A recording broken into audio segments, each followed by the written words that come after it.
غرفة الأصوات. قصة قصيرة كتبها الأديب والكاتب هشام النجار، مستوحاة من مقال المفكر العربي الكبير علي الشرفاء الحمادي بعنوان: الله نزل أحسن الحديث. ولد في غرفة الأصوات، مدينة كاملة بلا سماء، بيوت تضعف جدرانها، مصانع تتعثر آلاتها، مساجد يعلو فيها الاضطراب بدل الطمأنينة، وساحات تمتلئ بالناس لكن بلا حياة، كأن كل شيء يتحرك بقوة دفع قديمة أوشكت أن تنفد. كانوا يعيشون على أصوات تنبعث من كل ركن، أصوات تنسب لأناس عاشوا منذ قرون، تتصارع، تتضارب، تأمر وتتوعد. لم يكن أحد يتساءل عن مصدرها إلا أحمد. لم يكن يقبل أي جملة دون أن يقلبها على وجهها. هل يقبلها القلب والعقل؟ هل توافق فطرة الإنسان؟ هل لغتها تشبه لغة الحق، أم لغة البشر وتفوح منها رائحة شهواتهم؟ كان عقله يعمل كما لو وضعه الله في هذا الظلام ليبحث عن مفتاح الخلاص. في أول يوم خرج فيه بحثا عن الحقيقة، وقف أمام دكان تتكدس فيه كتب صفراء. الرجل خلف الطاولة يضع لافتة كبيرة: سلفي. ناداه بجفاء: عندي حديث روي عن فلان عن فلان عن فلان. سرد سندا طويلا انتهى بمتن يقول بوجوب تزويج الطفلة الصغيرة وإكراهها بدعوى الطاعة. تجمد أحمد. كان يسمع الكلمات وكأنها تسقط عليه كحجارة. سأل الرجل: وهل يليق هذا بإله حكيم؟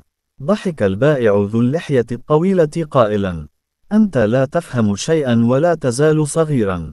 هذا دين وهذه السنة الصحيحة. تركه أحمد ومضى وقلبه يزداد نفورا. وصل أحمد إلى مبنى كبير كتبت عليه لافتة: مركز الحديث السني. استقبله رجل بهيئة رسمية، وقال بصوت متزعزع الثقة: عندي لك حديث شهير عن حادثة الإفك. تغير وجه أحمد. هل يعقل أن ينسب أحد للرسول ما يشوه أهل بيته؟ خرج من المكان يشعر بانقباض في صدره. على ناصية الطريق وجد محلا صغيرا يتدلى فوقه ضوء أحمر خافت، تحت لافتة مكتوب عليها: يا حسين.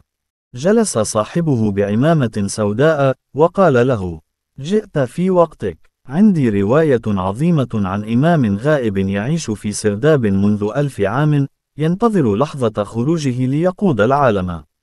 سأله أحمد: كيف بالعقل أن نؤمن بإمام مختف؟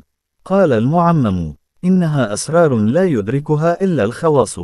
ابتعد أحمد بعدما شعر أن الأصوات لم تكن تقول شيئا سوى مطالبة الناس بتعليق عقولهم.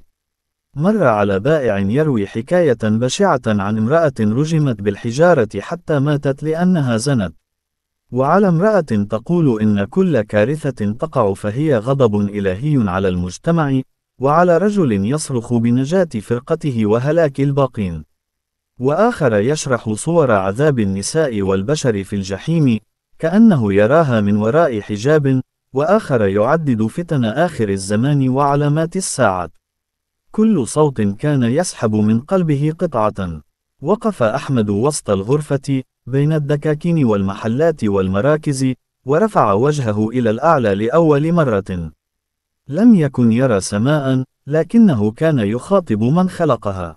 قال بصوت مرتجف: يا ربي، دلني على حديث حسن لا يشبه هذا القبح، حديث ينقذنا من هذه الظلمة ويرينا السماء.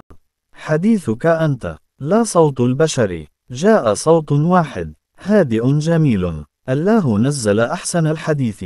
كما لو صاعقة نور لامست روحه.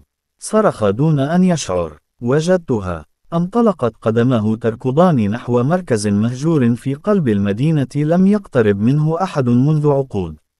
كانوا يسمونه بيت الكتاب. فتح الباب فوجد مصحفا ينتظر من يزيل عنه الغفلة. مسحه بيده فانفجرت الغرفة نورا. بدأ النور يمتد إلى الحي كله. رأى الناس السماء لأول مرة، وكل محل، كل دكان، كل بيت غمره نور صاف. الروايات التي كان يرددها أصحاب الدكاكين بدأت تختفي من على جدرانهم. الأقوال القاسية والعبارات الشهوانية تفككت كالأوراق اليابسة. ذابت الأحاديث القبيحة كأن النار أكلتها. وترددت الآيات في الآفاق: إن هذا القرآن يهدي للتي هي أقوم. لا تقربوا الزنا، نحن نقص عليك أحسن القصص. محمد رسول الله والذين معه. قد جاءكم من الله نور وكتاب مبين. قد جاءكم من الله بصائر. وحين انطفأت آخر الأصوات، بدا الحي كمن استفاق من حلم طويل. تحرك الناس بخفة غريبة، خطواتهم هادئة، ووجوههم نقية كأنها غسلت من الداخل. كانوا يتحدثون همسا، بكلمات لا يعلمون متى تعلموها. كلمات رقيقة، واسعة، لا تخدش أحدا. تبادلوا النظرات بدهشة، فلم يكن أحد قد أوصى أحدا. ومع ذلك، ولأول مرة، بدوا كأنهم صاروا بشرا رائعين. كما لو أن شيئا عميقا في داخلهم استعاد مكانه فجأة. وحين حاولوا فهم ما جرى، لم يجدوا جوابا إلا الجواب الذي كان يمر بينهم كنسمة. تخلصوا من القبيح، وتحملهم أحسن الحديث.